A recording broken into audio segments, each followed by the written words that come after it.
Hello and welcome back to the Transfer Flow. And on today's episode, we're previewing the start of the Premier League season, talking about which teams we think are overrated, underrated, and the players that we're excited about watching. Why is Brighton's business so confounding this summer? Which Premier League managers are on fraud watch?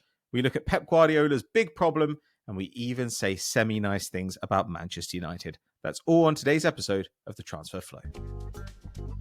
So we're back for another Wednesday edition of the Transfer Flow, and it's the last Wednesday episode before the season starts. And joining me on this auspicious occasion is Neel. How you doing, man? I'm great to be back, Patrick. The season's back already, so that's good. I just had like 1 week off this summer. Very excited. What can I say?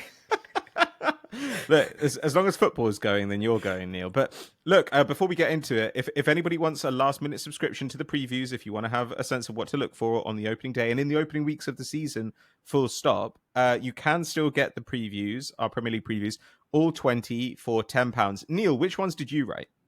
Yeah, so I did the ones on Brighton and Manchester City.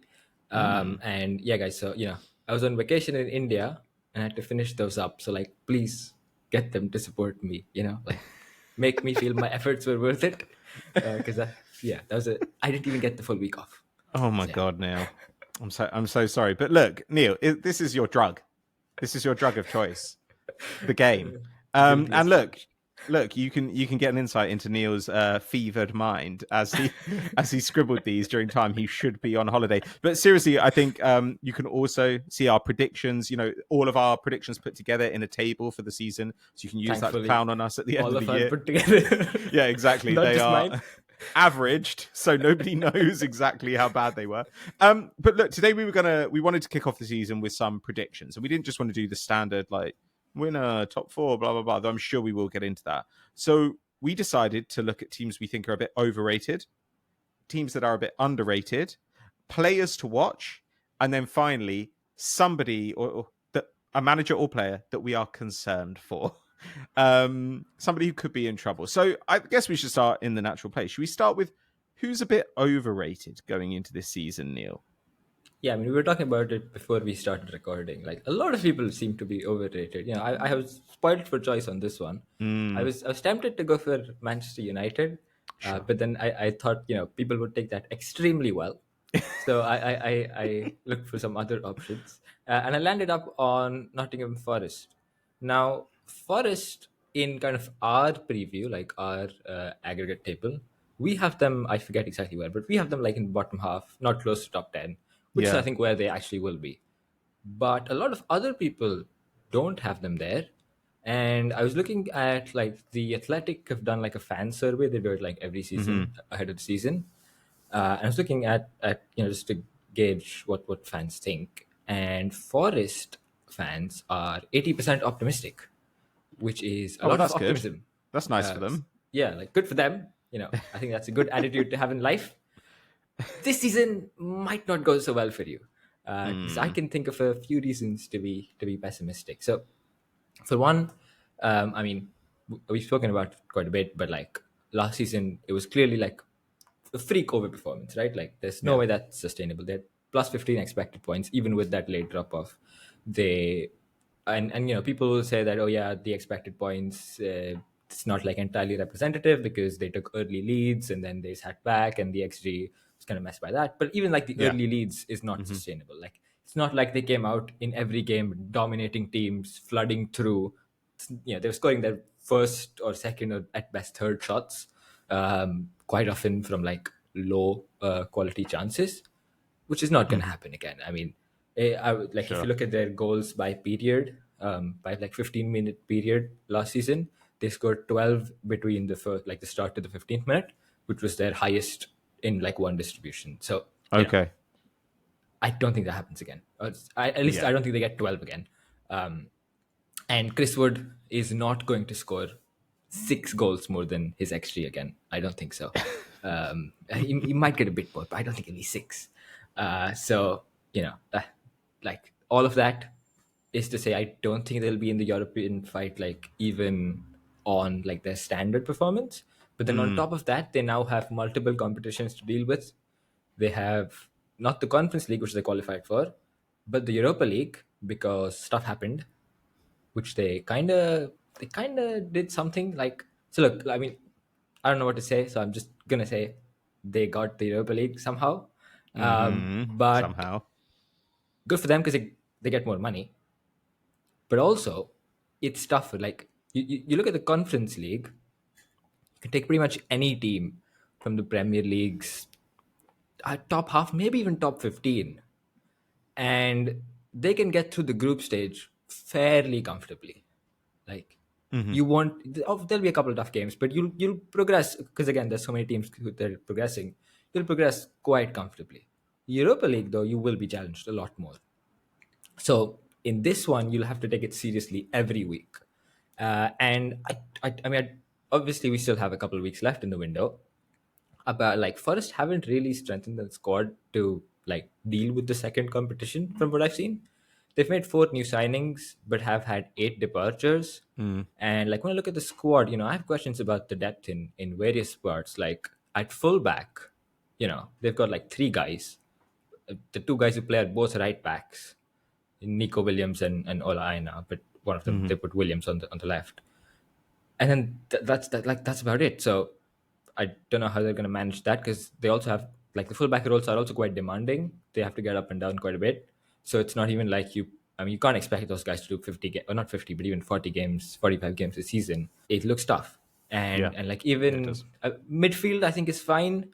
But even attack, like okay, so Wood Avoni striker is fine, but like left wing, you've got Hudson Odoi and then like Jota Silva probably. That's your next guy, and that's the 2 guys there. Right wing, they also obviously lost Ilanga, got Ndoye, who is I think a good player, but I'm also interested to see how he fits like this more transition based system because at Bologna he had a different kind of role. They were more kind of control based, or they at Yeah. least impose themselves more on their press high, try and win the ball high. And here you have to do a lot more like carrying from deep, which I don't think he might be as good as Elanga at that specific thing. So you know, I can't really say the squad looks strong. Like strong, really, I can't say it looks stronger than last season. And last season, guys overperformed like crazy.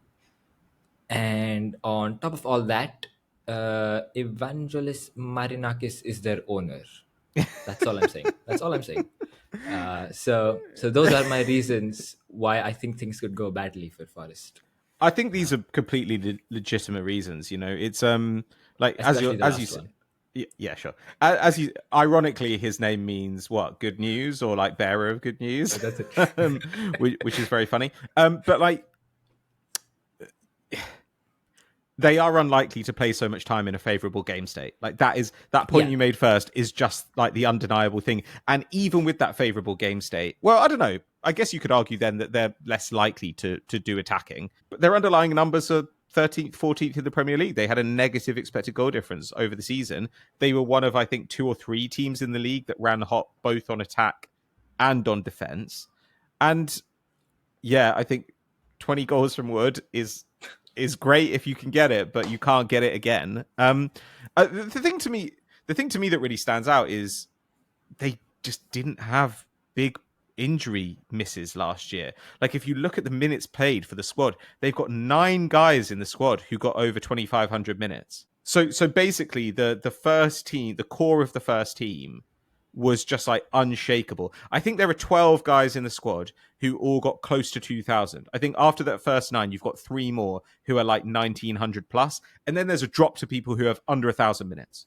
yeah, So whereas with other sides, you see this bittiness, like this guy had to come in for 5 games and this person had to like fill in at right back or whatever. With Forest, you just didn't get that. And maybe the way they play, does allow them to kind of keep themselves in reserve. Some of the positions you can imagine are perhaps a bit less up and down than others.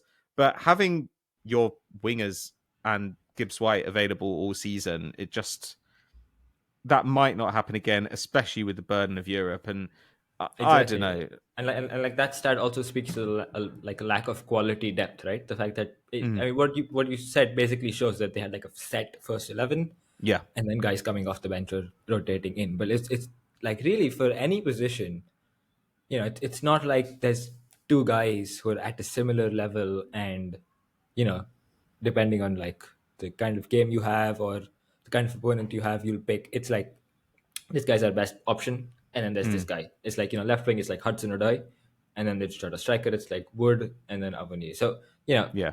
it like without that quality depth, and again with the difficult, like relative difficulty of the Europa League, I think they'll have a lot on their. I mean, we see this often, right? Like when a team overperforms and qualifies for Europe for one season, and then the second season when they have everything going on, it's difficult for them to manage, and especially when you don't really strengthen the squad either. So, I think everything points to Forest. I would say. So I just checked in our like aggregate table, we have them 11th, which is a bit high. And I wonder if that is because I forgot to put them in my table and it defaulted to zero or something. But yeah, I think like realistically, you're looking somewhere around 15th is my guess. I wouldn't say like in a relegation battle, but like not going anywhere really, and just having a not a great. I don't think they go too far in the Europa League either. So But I yeah, think they'll prioritize that, right? Just because they're realistically shouldn't be in any danger of relegation. yeah, exactly. And Forest do think of themselves as like a big European team, so I think they will go quite hard at Europe. But I don't know. I mean, I guess if you want to tell the positive story about Forest, then you'd say there are lots of teams now in the Premier League who want to come out, control possession, play on the front foot, and actually being a good version of the bunker and counter team. It's not the worst time to be that kind of side. But yeah, I just don't see. It felt like everything broke their way last season, and they still didn't end up getting what they thought they were going to get Yeah. earlier in the campaign. So yeah, I think this is I mean, completely they still had to dismissable. go to court to get the Europa League. So, like, Mm. yeah, I mean, all the best to do. If you can do that again next season, fair enough. But, like, I don't think it happens. That'd be a serious back to back for Marinakis. Okay, my overrated. I found this quite hard because I didn't just want to talk about the same teams again. Um, in the end, I decided to go for Brighton. And look, if they are a bit overrated, it is partially my fault because I had them quite high up in my projected table for the previews, which I think was, I look at you. It's very easy to look at the talent in this team and think, oh, okay, I completely see how this team could be amazing. Like Minteh, year 2, Mitoma, still great. They've obviously now just got an insane depth along the front line. Like, it's crazy stuff. Baleba, 21 now, having been a kid last season. Like, you've got a load Ayari as well, a bit more bedded in. Like, there are all these players who it's really easy to get very excited about. But I am extremely unconvinced by Hürzeler. There were times last season where it felt like it was almost like he had no idea what Brighton were going to face when they turned up. I mean, obviously we think of the Forest game as a particularly bad example of that, but it did really feel like they were still extremely shaky in some of their build-up play across the season, really, and that there were games where it was just incredibly easy to play into the channels behind them, like far too easy, and that was a bit of a concern for me. And I'm kind of on fraud watch with Hürzeler, I must say. The guy's like 30 years old. Like, you bring him on fraud watch at this age? He might be a fraud now. He might become less of a Okay. fraud later. But you know what I Yeah. mean? Like, I just Yeah. think Yeah. when I look at this team, again, we mentioned this last summer, but you look at them and you think, well, is the weak link here the manager? Because the squad is pretty great. Their expected goal difference across the season was like +4 last year, but that's actually not particularly good either, right? Like, that's way behind Palace and Bournemouth. It's barely ahead of Brentford and Fulham. It's not even that far ahead of United. Like, United were like -1, so it's really not that far away now. And as much as we can tell a story about, like Minteh will be great, and maybe one of these guys, one of the young forwards will just take charge. Pedro is gone, and he's, I think, an extremely important hub for them in the final third. Can Ruta take that role, or Mitoma, or Minteh, or somebody else? Like, what is the plan here? Welbeck was still one of their most used players last season. He was their 5th most used outfielder. He's 35 in November. Their 4th most used outfielder was a Estupinian, who's gone, and was a really important build-up player. And I think that replace his build up with De Kalpa.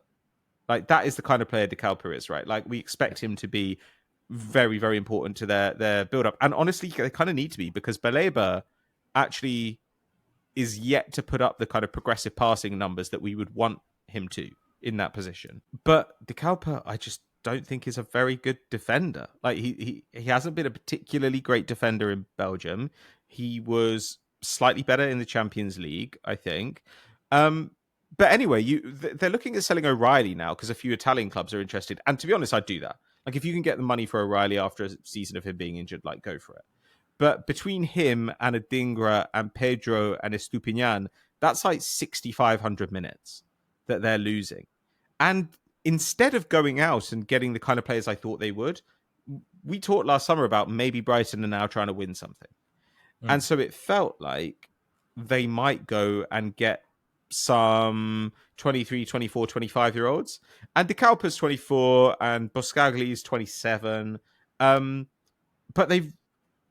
in other positions, they've just taken some more bets. They've just done the Brighton thing of taking some more bets. Like we're going to get an 18-year-old in Costulas, and I like that. Like that's fine, but it doesn't really give me a reason to push them up higher. And I do see a lot of optimism around them, including from myself. But that is a dream. That's a dream. That's a wish that my heart made.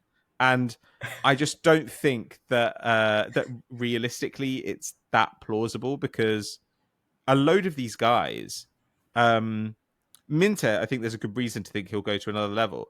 But you look at other players in the team, and I think we haven't actually seen the evidence yet that this guy is going to do a ton more. Like for Baleba to become like an amazing passer next year, sure, he's at an age where that could happen, but it also might just not happen.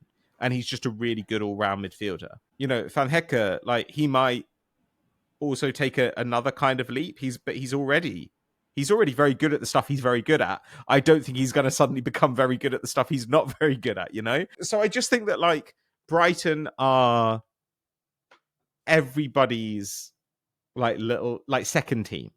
Everybody wants Brighton to do well, but right now I'm not really convinced that there's a good reason to think it's going to happen. And of course, Baleba could leave, which I think would kind of kill them.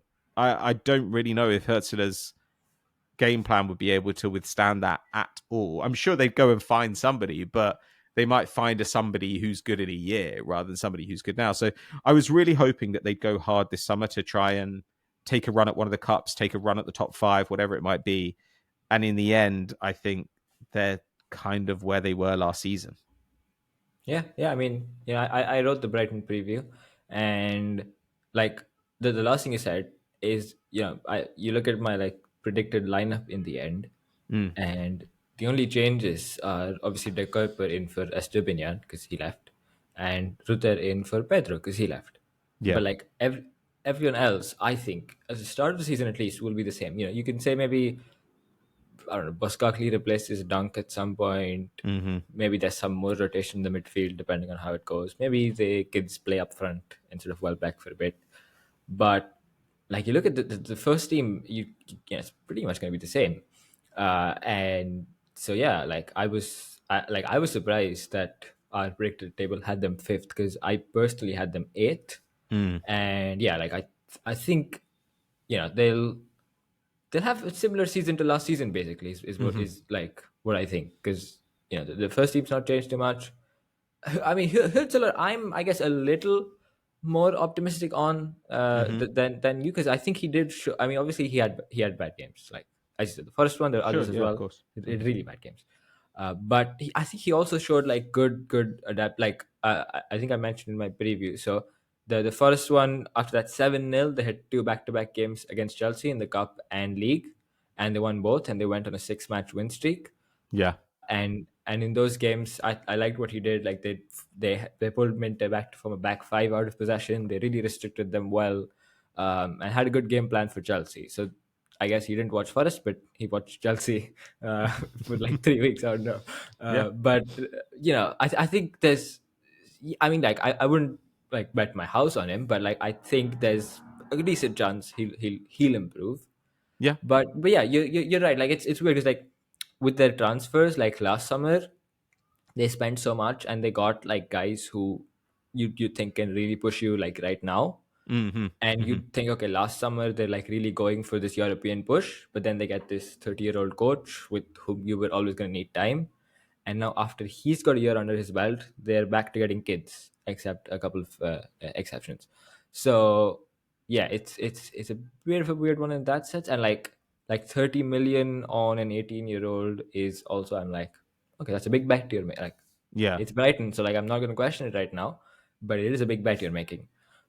So yeah, it's an interesting one. But yeah, like all things considered, in the end, I think they're going to be about where they were last season, Mm. and I guess there people think they might take that step, but it's difficult to see where that step entirely comes from. So yeah, it's I like again like I would say even like with Forest, like they will you know like the fan expectations will be maybe not met remote like in the league, at least like there'll be a pretty big gulf between fan expectations and where they actually finish. Mm-hmm. Mm-hmm. I think with Brighton, I think their fans should really see that, yeah, this is where the team is. I mean, they were 95% optimistic in that Athletic fan survey, but like I guess that's just Brighton fans, Well, they, and again, it's like optimistic versus what? Like yeah, what's yeah, your yeah, expectation? Yeah, like Brighton fans don't think that they're going to make the top four. I mean, some of them will, exactly, but yeah, from their point of view, they'll be like, we want to play good football, and top half, maybe get like on the cusp of European football and develop some of these young players, and all those things. Like yeah, at least two of those things are going to happen. yeah. Whether the third one does is an open question, but you can easily. It's not very hard to In believe that fact, like actually, Minteh just explodes. Like yeah, one of yeah, these, two of these guys could explode. I was gonna say I can see a scenario where Brighton finish fifth, Mm, but like everything has to go right. yeah, Everything has to go yeah, right for them, and like Newcastle, Villa have to have problems, and they can have problems. That's yeah. also possible. So like I can see it. It can happen. Just the odds of it are quite low, if you ask me. Sure. Yeah, I think I that's basically what I came down to. I see them creeping up the rankings everywhere I look. Because I think everyone is fond of them and they do things the right way. But I think this is about like it may just be that we misread Brighton's intentions last year when we Okay. thought Brighton are kind of keeping the band together. Maybe the plan is to try and do that for a little bit longer than previous and try and do something serious. But then they did hire Hürzeler and they did keep Hürzeler and they did pay kind of Chelsea money for a teenager. Yeah. So it may just be that But actually, here that's a good I'm theory. It's maybe Chelsea saying, "Well, we can't sign any more kids. Brighton, here you go, and then we'll spend 100 million on another one of your guys next season." That might explain it. that does kind of explain it. So yeah. Look, I would love Brighton to be great, but I think that they're likely to just be like pretty good again. But Yep. maybe Hurtsler advances as well. It's just right now he's on my list. I'm not tripping the fraud alarm, but if I'm the security guard, I'm like leaning into my monitor. You know, I'm paying close attention. I'm looking at the laser room, and Hurtzler's like dancing through the lasers. Okay, should we go on to underrated then? Should we be a bit positive for a bit, Yes. seeing as we're gonna cop some flack for this episode? Let's be honest. Yeah. Let's do it. I mean, underrated. I didn't have that many options, uh, unfortunately. But my one I had was Tottenham. Mm, Uh, yeah, I sure. think people are like, yeah, they maybe get top half, maybe get eighth. I think they can do a bit more. Hmm. Uh, I think the main kind of rationale behind it is what you're going to get from them, and we Yeah, saw that kind of in the Super Cup as well. Like, yeah, it was Brentford with better players. I think Brentford with better players gets you seventh, sixth. yeah. Uh, You but then dropped I don't know. Savio in a Thomas Yeah, Frank team. That's super exactly. exciting. Like, yeah. So let's see how that goes. But anyway, then I decided to go for Brentford actually, Hmm. because I'm seeing a lot of people saying they might get. I mean, I'm seeing a lot of people putting them 18th, and I, you know, obviously it's like I think Ted wrote the Brentford preview, and like the first thing he said is like, this is super difficult because we don't know anything about like half the stuff going on. Like, Mm. we don't know what Keith Andrew, like I don't even know what the guy looks like. I don't know what he sounds like. I couldn't recognize him on I the feel like he street. looks kind of like Thomas Frank. Yeah, exactly. He does, yeah. But like, I mean, that's like, I just don't know what he's like as a head coach. Like, I look at his track record as a coach, as an assistant. He was relegated with MK Dons. He was part of Stephen Kenny's Ireland staff, and I remember Irish fans being very happy with that. And then he had half a season at Sheffield United before the Brentford set piece stuff. So you take away the Brentford set piece coach, like he wasn't part of a particularly successful coaching staff at any point, and certainly not a coaching staff that, like, where the head coach was super exciting. But it's so difficult to say what he was doing and what the other guys were doing, so we don't know. And Brentford set pieces last season were amazing. They were Like, amazing. They the conceded what, numbers are 2 set piece goals crazy. Yeah, all yeah. season? Yeah. Bananas. And at 0.3 xg per game, something like that, from set pieces, and Oh no my one god. else even had like 0.1 or something. So yeah, like, he was really good at set pieces. Now, what's he going to be like as a head coach?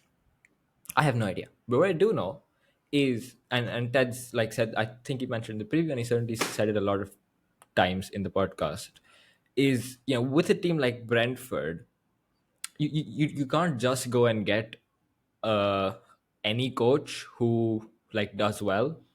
There's the Hmm. specific kinds of coach which Brentford needs, which is obviously someone who fits their style of play, blah blah blah, but also someone who's willing to take on like the expertise from others around Sure. the club, Hmm. right? Which we know Brentford have. And I think that is maybe one of, again, I'm just speculating from the outside, but I think that's one of the big reasons why they went for Keith Andrews, is because they know the guy. He's been a part of the system. Mm. I'd imagine I mean, the set piece stuff is, I imagine it's not him cooking it all up. He's obviously using Brentford's clearly extensive and excellent knowledge with their analysts and all the others. And so if he's shown that willingness, I think I'm basically trusting Brentford collectively to just like be sensible enough and to do enough to not get sucked into a relegation battle. And I think Mm. this like my basically what I'm saying is, I think we should trust Brentford. Yeah. And This is my angle too. like, I think this is maybe like an underrated aspect of like when we're like doing public facing analysis, because like it's not possible to know every single person in football in the world, and trust me, I'm trying my best, but it's not possible to know about them. So you gotta have like assessments of like, whether it's people, it's teams, which you go off to kind of assess their decisions. Like with Brentford, we've seen their track record. We know that they generally, I mean, largely know what they're doing, and we certainly know that they're not going to take like crazy risks. They're going to do sensible stuff. Hmm. So when it comes to playing style, for example, under Frank, like one of the things we again, Kim wrote in the previews was, like, if you look at Brentford's playing style, it's all just like basic soup. Like, their radar does not jump out at any point. It's Hmm. all just basic, super simple stuff.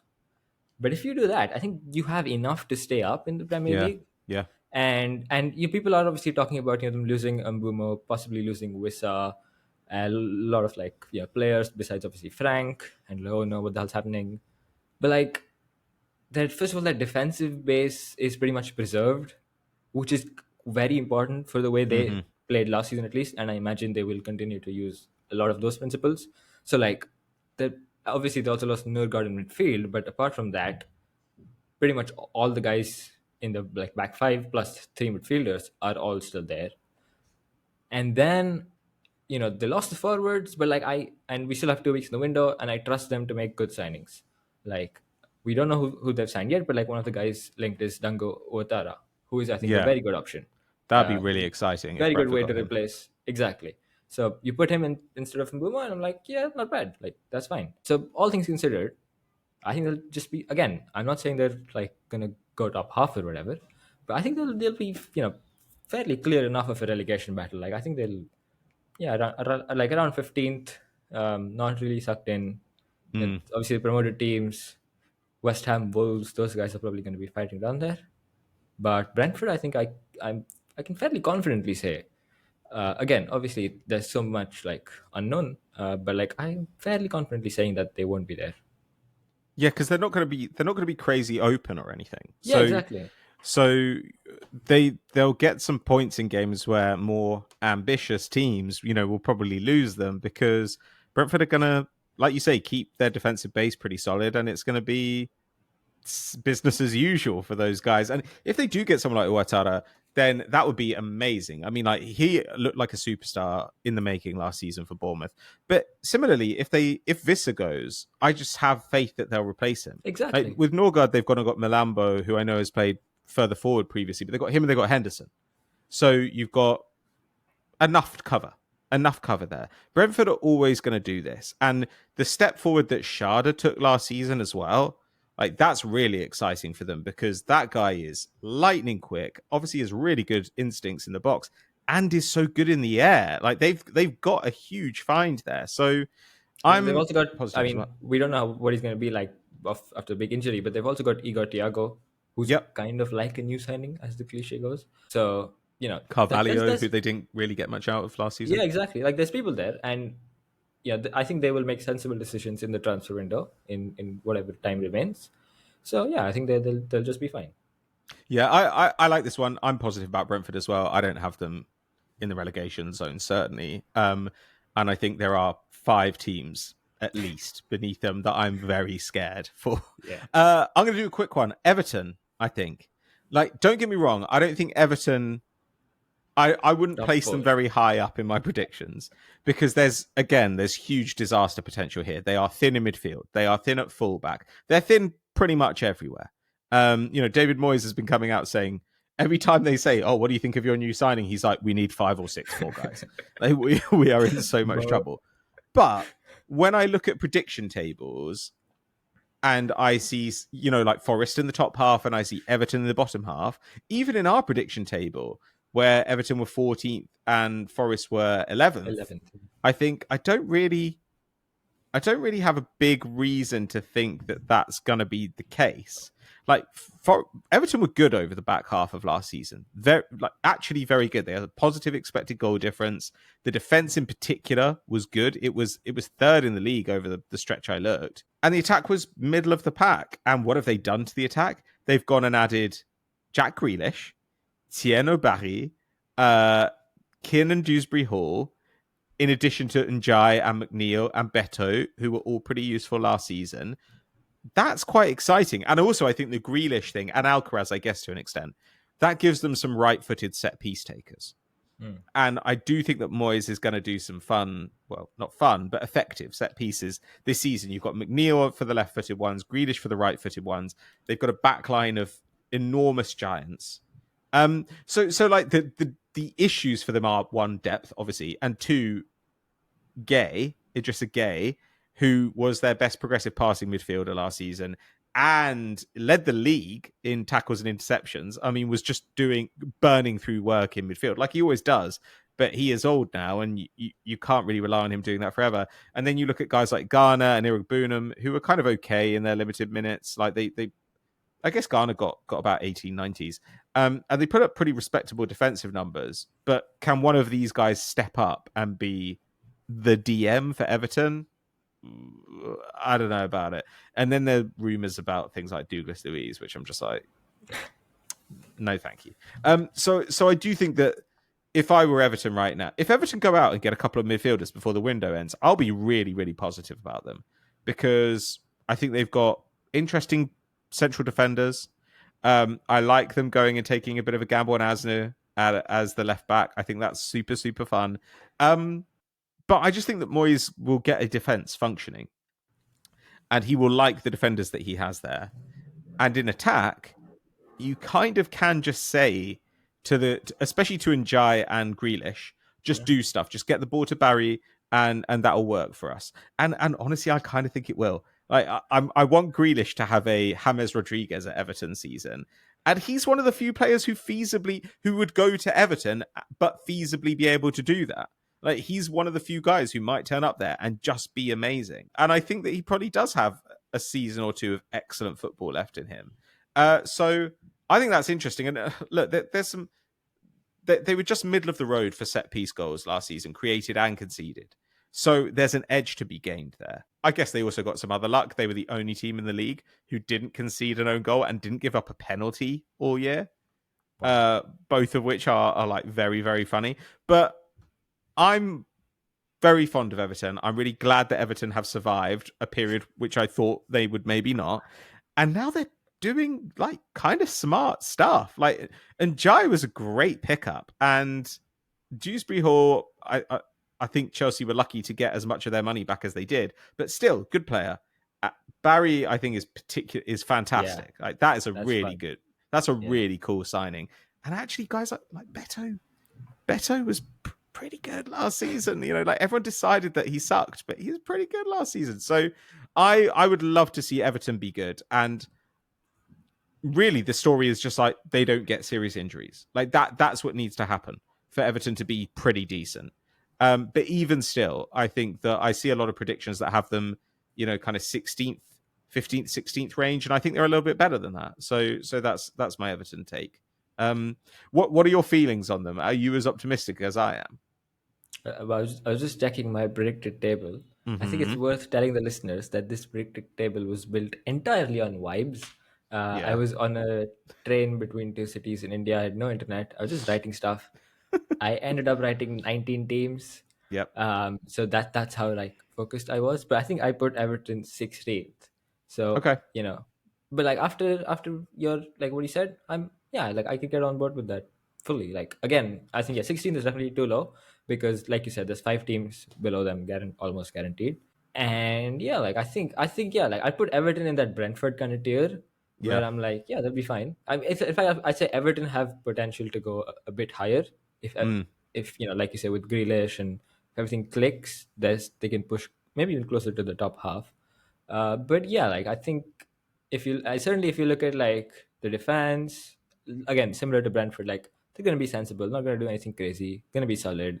And the difference, I guess, here is they have more quality in attack, right? Like they have these Yeah. guys like Grealish Yeah. and Guy backing. So yeah, I think yeah, I will. Well, I can't revise my prediction now, but if I could, I would. Thank you, Neil. I appreciate the thought.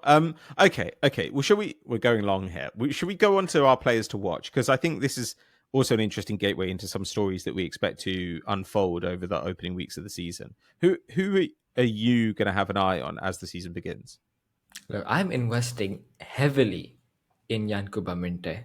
Like You're buying Minty stocks. yes, I already have a lot of them, but like I'm almost going all in now. Like, Ooh. I'm almost putting the house on the line. Oh wow. Um, but Buying up Yank coin. Okay. Give us the argument. yeah, so again, like we discussed, I think Brighton are being a bit overrated. Definitely, I think fifth is very optimistic. But if they're gonna get fifth, like Mint is gonna have to have a superstar season Yeah. for that to be possible.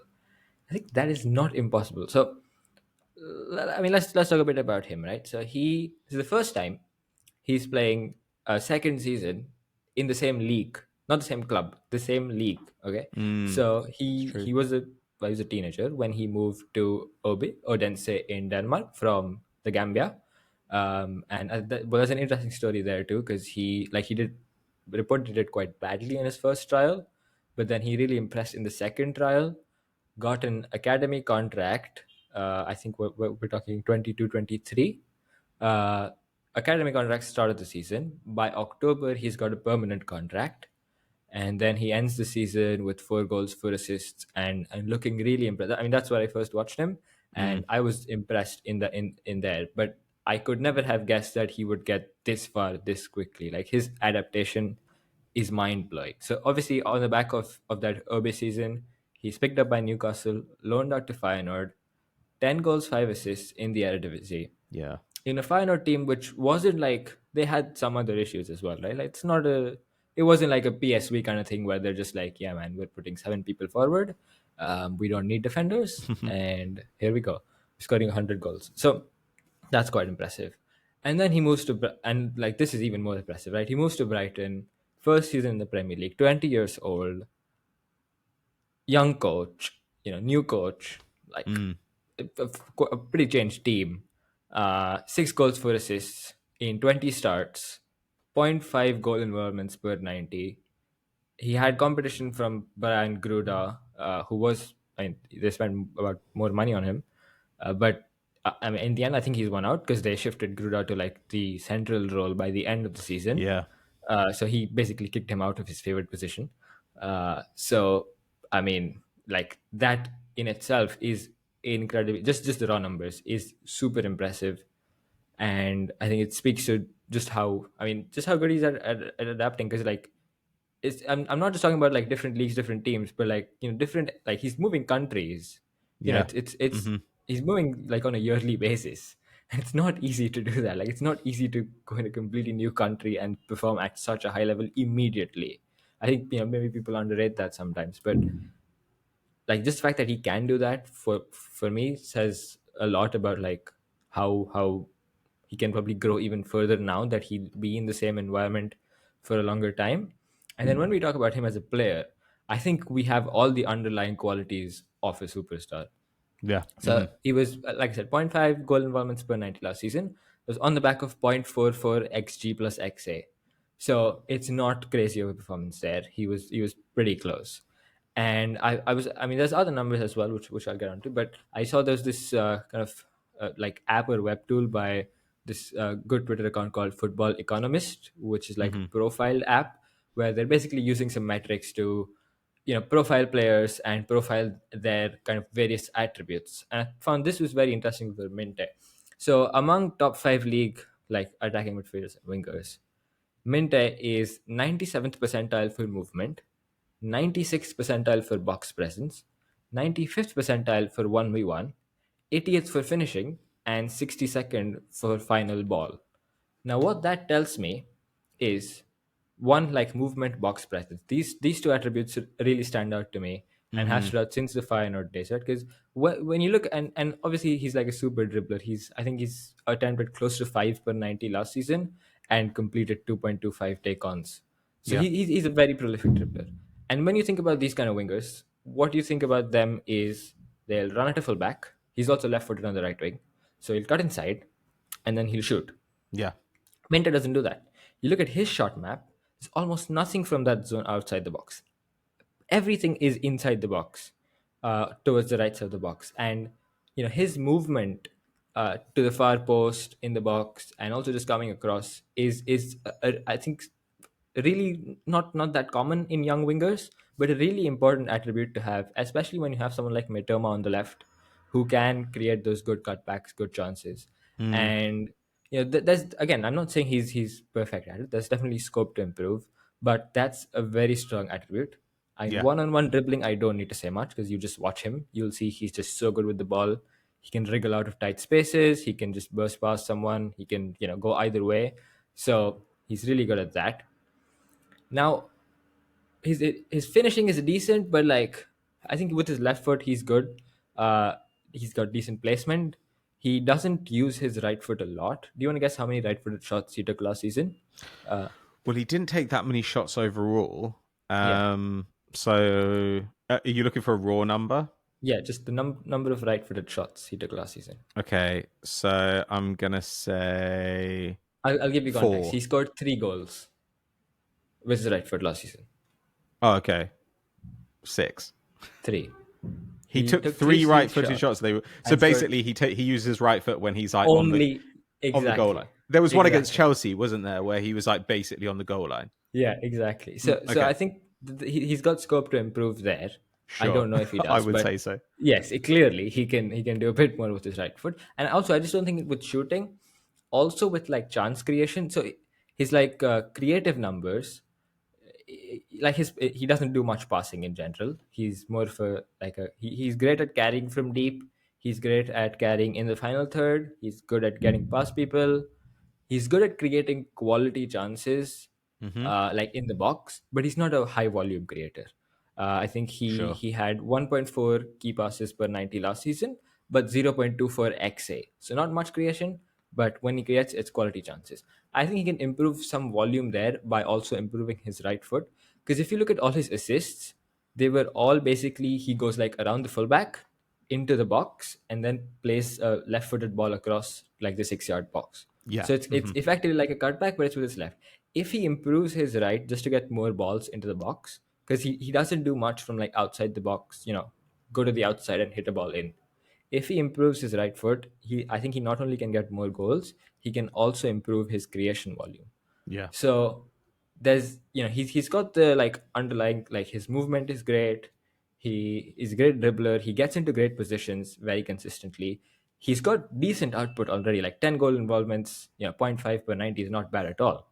But he's like, everything is in place for him to take that step.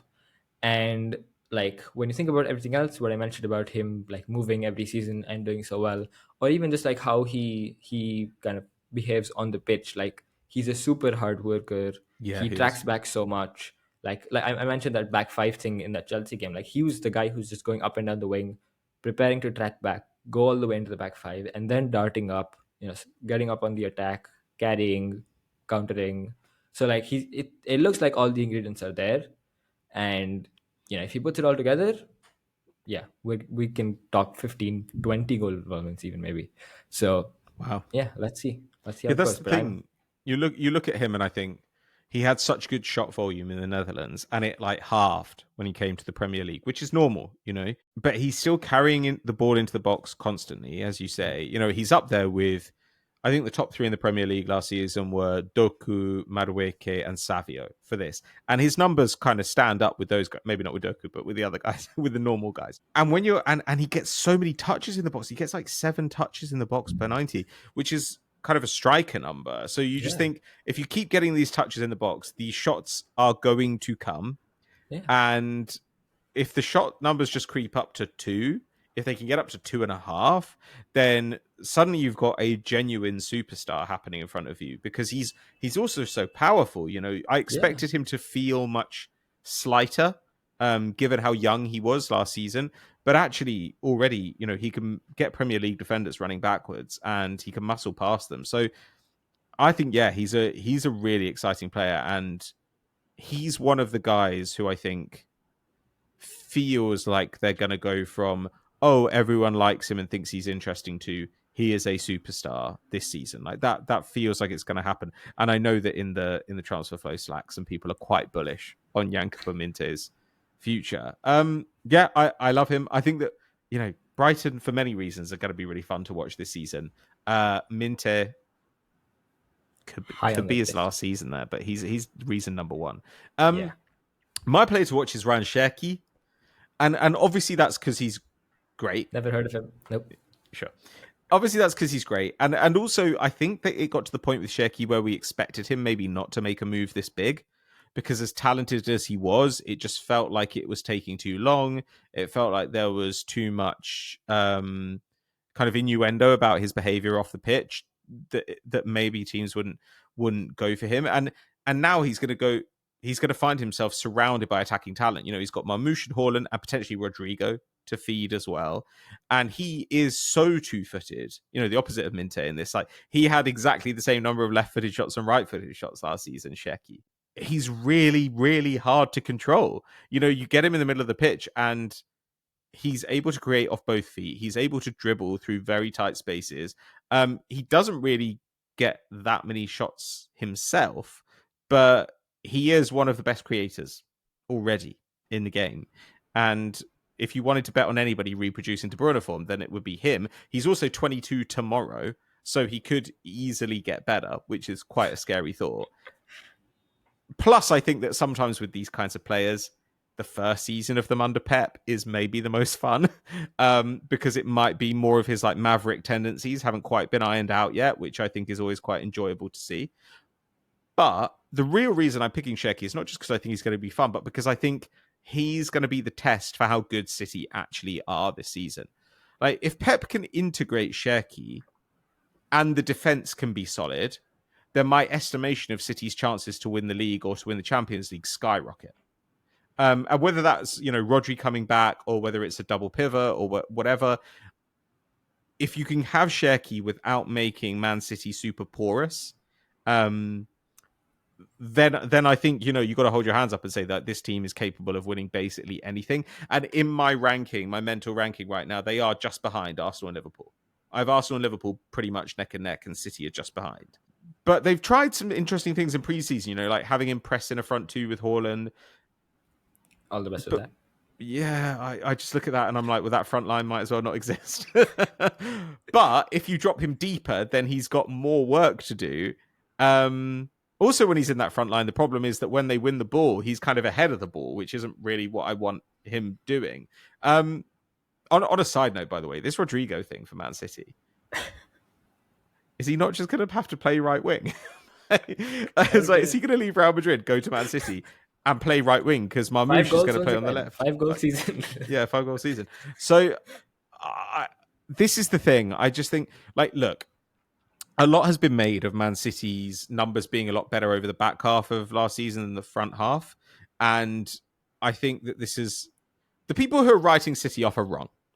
And the people who are saying Man City are totally fine, look, they steadied the ship towards the end of last season, I think they are also wrong. I have real concerns about their ability to cover space. I have real concerns about their ability to control transitions. I think that they made this worse with their signings. And I think that Cherki, you need him on the pitch because he's the one guy who can do the De Bruyne passing. But when you have him on the pitch and Haaland at the same time, I just can't work it out. And look, this isn't just a Cherki problem, right? Like Mark Stats, I think it's Mark Thompson, but like Mark Stats on Yeah. Twitter, he's pointed out this 4-season trend in City's numbers. Their ability to disrupt opposition build-up has got worse and worse and worse to the point that they're now average. And it feels here like Pep is not just trying to get the team back on track to where they were previously. He actually needs to take players who've never done this, who've never been good at this, multiple players, and get them all to be good at it immediately. Like Cherki and Haaland and Reinders. And like he needs to get all these guys to be plus pressers immediately with a Rodri who's coming back from an ACL injury. And actually already it looks Not like he's coming going to back. miss the first few weeks of the season. So I just look at that and I think, it's really, really easy to see how this goes wrong. And I also wouldn't be surprised if Cherki like turns the ball over a bit in the middle of the park in the early games because he's adapting to the different pace and Pep loses his mind. This is the thing. I just think it's going to be box office. Like whatever Cherki does this season, Yeah, you're right. it's going to be really Like, you exciting should to watch. definitely watch him. I think Yeah, you should that's definitely watch absolutely. him. You should watch him for sure. Yes. But I But think you should also watch Pep when Cherki has the ball because I think I don't know. I really don't know what to make of this. I still can't get a handle on City. no, I mean, I wrote the City preview as well. But like now with like my tipping point were the Donnarumma rumors.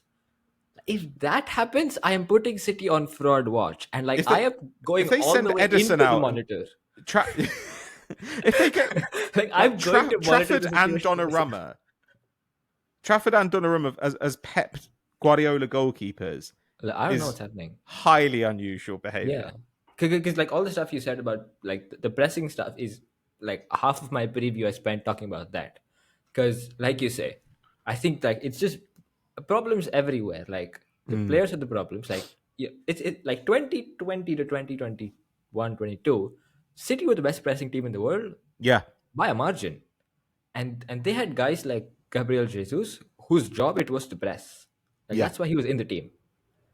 And now you are like as you say complete opposite spectrum of players, but also like just tactically, like throughout last season and in the Club World Cup, just not a good press.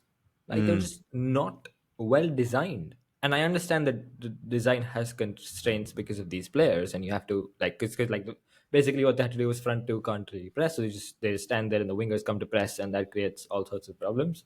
Read my preview to kind of get a better explanation.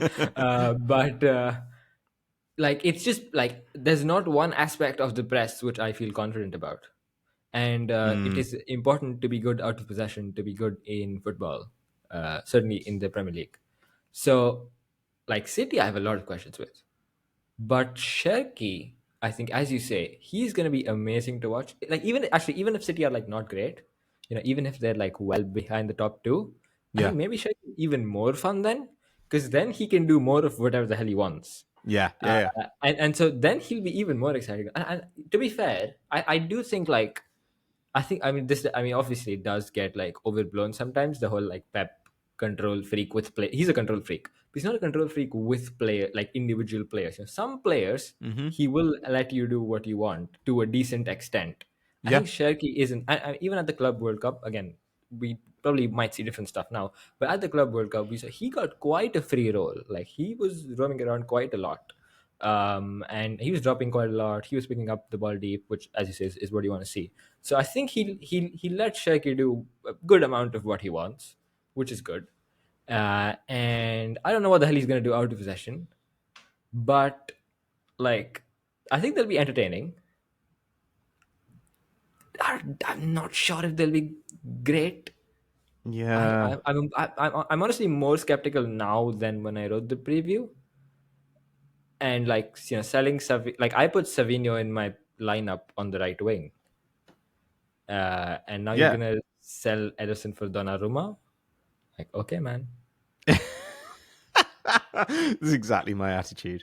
Yeah, I completely agree. Like I think getting rid of Savio is kind of crazy because he looks like he's on the verge of exploding. And I thought about having him as my one to watch because I think if he just plays every minute for Spurs, I think he'll be kind of Yeah, amazing. yeah. But yeah, it's totally possible. We've all had this happen so many times that we are all prepared for 6 weeks into the season saying, "Oh, Pep's figured it out." But we did actually spend every 6 weeks last season. We said this to ourselves, and I was never it never really came. Or even if it came a bit in the Premier League, like they had the Chelsea game or the Newcastle game. There was the Newcastle game where you were like, "Oh, okay, here it is," and then they play a real team in the Champions League and get in serious, serious trouble. Like they couldn't do anything in the Champions I League. It mean, was they lost shocking. to Carlo Ancelotti's Real Madrid, who are the Yeah, definition of not being able to press yeah, at that point. So yeah, look, that was a crazy like, game. yeah, like I mean, all my like time covering football, like the one rule I've had is to not write off Pep Guardiola because I Mm. mean he was just, but like I am so tempted to do it right now. Well, especially because you're like, does he leave just at the end of the season, and therefore halfway through the season is he like, just let Okay, Cherki do yeah. what you want? Like, I honestly don't care, bro. That's kind of where it feels, and plus on top of that, even if people listening to this are thinking, come on, like as Ted always brings up, Guardiola's league record across his career is laughably good. I mean, it Yeah, is so silly, ridiculous. but we've been saying for a while that City's recruitment, there are question marks around it, especially in midfield. And those voices saying that are getting louder and louder and louder in my mind. And I still think this season, are we potentially looking at, the Ait Nuri Nunes like fullback pairing as well? There are so many things here that just don't make sense to me. And with Nunes, he's a perfect example of this because he was a guy who I and a lot of other people, we all said, I don't get this at all for City. Yeah, And but we were Pep said told, he's one of no, the best players in the world. exactly. And we were So told Pep knows what he's I'm putting doing. Pep on fraud watch. Do you know Pep's what? on Fraud Watch. Okay. It's actually it's quite crowded on Fraud Watch. Okay. But I think this is interesting, and I think that as we've said, people should check out the preview for a more detailed analysis of this. Okay, Yeah, I don't use it's the not word just fraud watch it's in my not just fraud previews. watch. So like, It's yeah, it's exactly. 72-point font, just like fraud watch for Pep. Okay, putting everyone on fraud watch. But on the topic of fraud watch, I'm going to do my concern for, and I'm just going to do it quickly because I don't want to be doxxed and killed by Man United fans. Oh no. But I am a bit concerned for Ruben Amorim. I've got to say. Now, Cunha and Burmo Sheshko, all good, like all three players. Overpaid for every single one of them. But I do like them, and they do improve United. Like United's attack is going to be better, and United's attack was probably going to be better anyway, right? Because they underperformed XG last season. I think you should say that once again, so the listeners are very clear about what we think. We think these are good players. We just think that Manchester United overpaid for them, potentially at the cost of doing other important things for the squad. And that is exactly my issue with Manchester United. They've obviously been linked with Carlos Baleba, but that's like classic United thought again, it's like, there's a fly in the room. I need to launch a nuclear missile at it. You don't need to do that. Just get 2 or 3 guys. Like, what do they need? They need a midfielder who can receive from the back line. They need and midfielders who pass the can win football. the ball and can pass the ball relatively simply. Like, that is what they need. This is the advantage of the 3-4-3. Your central midfielders do not need to be the world's greatest passers. They need to be not stupid and mobile. Like, those are the things they need. And United do not have They a have player who Ugarte, is who cannot simultaneously pass not the stupid. ball, and they have Bruno, who cannot play a simple pass. Yeah. So there we And, go. That's amazing. and they've got two of I, the slowest midfielders in the league in Mainu and Casemiro, which is also not great. I just oh god. look, if they go and get a couple of midfielders before the deadline, I'll be much more positive about them. But Mainu, not going to turn into a DM. Casemiro, old, not good anymore. Bruno, attacking midfielder playing CM. They just need 2 or 3 guys who can take tactical instruction and defend. And the defense is so bad. Like, the defense was really bad last season. Really bad. And the attack, I think, was going to improve anyway. As I say, because they underperformed XG. They got like 44 goals from something like 53, 52, 53 XG. But the defense was in a similar zone. You know, they were basically a zero, like as I said before, -1 XG across the season, I think.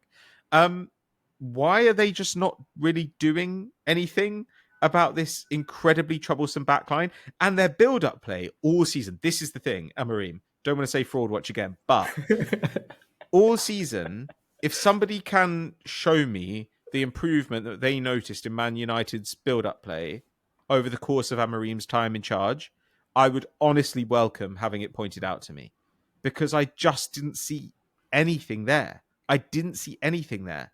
And even if they got Baleba, it's like, are you going to ask Baleba to be the guy who receives the ball from the defense and pushes up and plays the pass, but who also does all the defending? Like, is that the plan? Just get Yep. 2 guys for 40 mil instead of getting 1 guy for 100 mil. It just doesn't really make sense to me. So I do think United will be better, because last season was insane. And because Sheshko, Mbermo, Ahmad, Bruno, Cunha, all these guys can do some stuff, and they will do some stuff. But I think anybody good, and let's be honest, that's now like half the Premier League, anybody good will be able to cause problems for them. Like, the idea of them playing against, let's take Palace again. The idea of them playing against a team just like an organized team with good attackers, they will just get holes punched through them. It will happen. And I don't really know if Amorim has the juice to keep his position if United get some hidings. Like, now I've said this, I'll probably go beat Arsenal at the weekend and be like, United are back, and hand Amorim a 5-year contract. There will be games like Build a that. statue. There will be games like that, right? Like, Cunha and Burmo are going to score some goals from 20 yards. But I'm fearful here, because this just looks like they had money to spend and they've spent it in a way that I think after they got Cunha and Burmo, I mean, I wouldn't have done those moves, but after they got those guys, they should have just said, we're going to roll with the attackers we've got, and we're going to put all this money into midfield and defense, and they actually could then look pretty solid.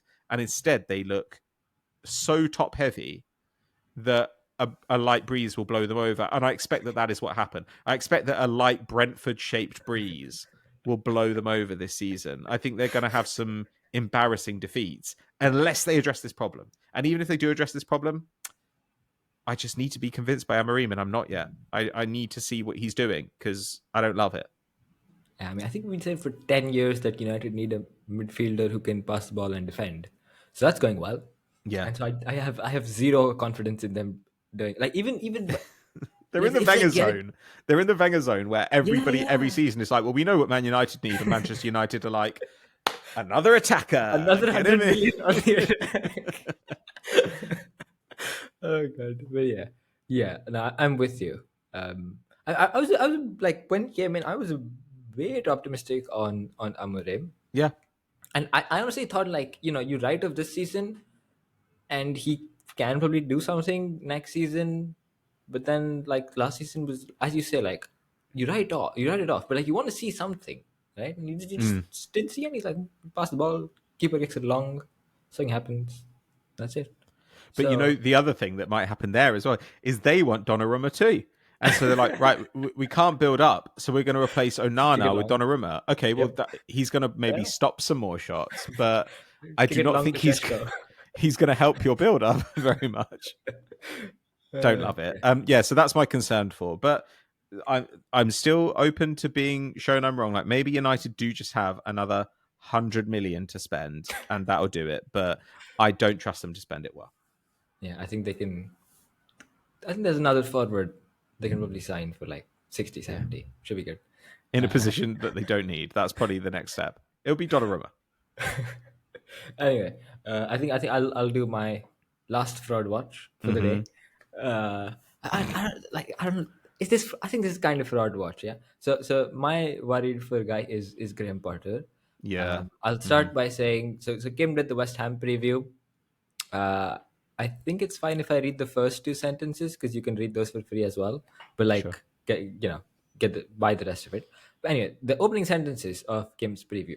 I do not believe this set of 20 previews has a single entry that is relentlessly negative or devoid of a reason for a team's fans to be optimistic. I apologize to West Ham fans who are excited for the new season, but this is the one that will come closest. And then you read the preview, and it does come very close actually. Look, I mean, we've spoken about West Ham before as well. I think I spoke with Ted, and yes, the recruitment stuff is very interesting.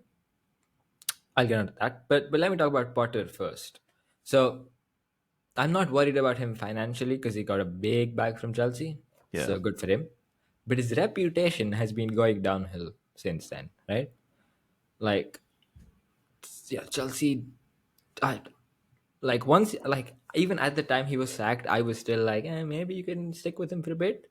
But Mm. like after that, this West Ham job, I mean, to be fair, it was a tough job for various reasons, right? Yeah. But I think mainly for him, it's a kind of job which he's never really done before because he had to come into West Ham and he had to arrest a slide. Basically, this team was, I don't know where the hell it was going, but it was terrible. It was Mm. horrific. Yeah, they were luckily not in in serious danger of relegation because the promoted teams were somehow even more horrific. Like West Ham were so bad, Yeah, they really were. and and you look at Potter's career. This is the first time, and this upcoming season is going to be the first time where he's in a real relegation battle. Because at Östersunds, he was just getting them promoted. First season in the Swedish top flight, they got like eighth. They were not battling relegation. Even Brighton, yeah, like I think first season they finished 15th, but with like 41 points. But there was like 8-9 points to the relegation zone. Like they were not in a Mm. scrap. So Yeah. this is the first time they're gonna be in a scrap. And more importantly, all those teams, they were the kind of like watch those teams and you could tell, okay, Graham Potter's their head coach. They had all that fun passing, fun players, fun style of play, look to keep possession. Yeah, sometimes it doesn't go well, but like they're gonna keep doing it. Like like West Ham, what he's come in a difficult situation, but what he did is he said, I'm gonna solidify this defense. I'm gonna make it not horrendous, which he succeeded at. They improved, but he did that by sacrificing all of the attack. Like these guys did not attack at all. Like you look at their XG trend line from last season, which you can find in the preview.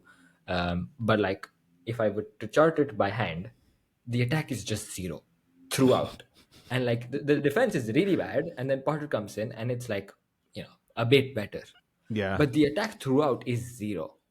And like he's like, what's he got in the window to solve that? Callum Wilson. Mm. There we go. That He's solves also all got the full crew coming back. yes, Our, and our that boy. yeah, and yes, like a new signing. But you know, like again, Kim said in the preview, like you look at their recruitment. Yeah, what they've got Callum Wilson and they've got two wing backs. That's basically it. And by the way, I forgot to mention they lost Kudus, so that's good. And now recruitment is just Wilson and two wing backs, and fine. The wing backs are like fine, okay, they'll run around a Mm-hmm. bit, I guess, and they'll be fine. But like I can't. First of all, so he played 5-3-2 last season. Like I said, super boring. Just solidify defense. Don't care about the attack, and hope like Kudus or Bowen does something, which Bowen did. To be fair to him, but I just can't see how this changes. Like I expect, at least in preseason, it's again back five stuff. It's not imposing yourself on the ball a lot, and I can't see how like he doesn't have the players really to change it. Like what are his options in midfield to like play the his kind of typical Graham Potter style you'd expect? And yeah, like he's not being backed in the window. I think Kim mentioned the preview. Like you look at their signings, this screams of an ownership who is not fully trusting their coach and not wanting Mm, to commit to his kind of style of play at all. yeah. So it's just like they're keeping him there. They're gonna see for a bit, but like the level they played at last season was very bad. Even under Potter, it was still very bad. They were lucky that the other guys, the promoted teams, were horrible. This time, the promoted teams are a bit better. There's like at least I think a couple of them are going to put up a serious fight, right? And certainly Leeds. I think we all agree Leeds are going to be, they're going to put up a serious fight. If West Ham perform at that level, they are probably going down. And I have zero evidence to believe they're going to, like, I cannot see where they will make the improvement. The So, the only positive I can think is like they got nothing out of Somerville last season, and so you hope that maybe Somerville is a player in the way that he was in the Championship. But the reason I don't have them to go down, I completely agree with everything you said. They really do scare me, and it sort of feel. I thought with the Kudus money they'd go and do some yeah, things, take a couple of gambles because they were linked to Gesson as well before he went to Villa. Like a guy like one or two guys like that, and you're kind of in like there's business. something. Yeah, like there's Yeah, something to anything, work with. anything. Yeah. I mean, But they like they've got Kim's predicted lineup. It's Guido Rodriguez and Thomas Soucek starting in midfield. oh How gosh, the hell are these guys meant to pass the ball? So again, it's just going to be that 5-3-2 block. Sit back, try not to give up chances, and then pray that Bowen does something. yeah. I don't know. Paqueta comes out with like a vengeance. But Fulkrug even stays fit. Paquetá, Yeah, like maybe they push him forward more, and that's the hope. But then it's kind of Kyle Walker Peters runs up the wing, gives the that's ball to it. Paquetá, and you're right. The thing is with Bowen, I just think Bowen is a level above anyone that say Wolves have. Yeah. That makes me, I wouldn't say positive, but less negative. And then Burnley I write off, and Sunderland I want to believe, but I don't. Yeah. To be honest, I don't really believe in Leeds either. I feel like I consider them for overrated just because I think everyone's getting really positive about Leeds, who were, Manor Solomon's not going back, and I just think like Manor Solomon and Daniel James like having 20 plus goal involvements. It's not. I don't think that's going to happen in the Premier League, so I Only don't happened believe in it. two. So, but yeah, you're right. It just feels like with West Ham that they're spinning wheels until eventually it's time to sack Potter and get in a real wartime consigliere who's gonna just tighten belts, make everything miserable, How and old is Big Sam? hopefully, yeah, it's gonna be something like that. Daesh. Oh yeah. Dice absolutely. Daesh is the new Big Sam, right? And Daesh is Yeah. out of a job, and I can totally Oh see yeah. a November December October, move. November. Yeah, I was gonna say Yeah, October almost. Like it's a pity because I do think there's a good coach in there in Potter in the right circumstances. But you're right; exactly. these are circumstances he's not suited to, and he's spent the last two like Chelsea paid him to grow a beard, basically. Um, to go on like to travel and have a nice time. But yeah, I'm really concerned about West Ham. And it's strange because West Ham just go through these cycles where they say, we're so ambitious, and they go and spend a bunch of money insanely. And then they have 2 years where they just don't do anything. And it's almost like they want to get relegated. Well, careful what you wish for, because Because it it might might happen. actually, because Daniel Farker's coming to kill you. Like I, don't- I completely agree with this one. I think I don't want it to be the case, but Potter is a leading sack race candidate. But that bottom group in the Premier League this season, having Leeds, a very strong team, come up, and Sunderland, who I think have taken a lot of interesting bets. Hmm. Um, having those at the same time as two particularly weak Premier League teams in Wolves and West Ham makes for a very interesting season. So I think that could be, even if it ends up with the promoted teams going back down, you're right, it won't happen It'll be without a better than fight. last season. Yeah, Yeah, it'll be better than last season. Yeah, totally. Not hard, but yeah. Sure. All right. Well, I think that brings us to the end of this week's. Kind of ended up being a bumper episode. As soon as Ted goes away, we turn into full football Twitter, and we're just like, look at this, look at this bald idiot. Fraud watch. But I really hope that all the people who work professionally in football and listen to this have learned something today about which of their colleagues and employers we put on Fraud Watch. Neel, look. The games are happening this weekend. It'll be interesting to see how wrong or right we are. Where can people follow your analysis? Yeah, I guess I'll do like updated fraud watch ratings. Yeah. Head over to @Neel on Blue Sky or Twitter. And yeah, that'll be my fraud watch feed. So let's keep this going for the season. Thank you very much. And as we've said multiple times in this episode, you can get a lot more detail on many of these teams, players, and managers. Yeah, a lot less of that. If you check out our previews, we really do appreciate it. If you've already done that, also make sure that you subscribe to our YouTube channel. We've been slowly growing, and it's been really heartening to see the way that the rebuilds have caught on in their various kind of fan bases. And other than that, get excited for the games coming soon. We will be back early next week. Thank you very much. We'll see you then. Bye-bye.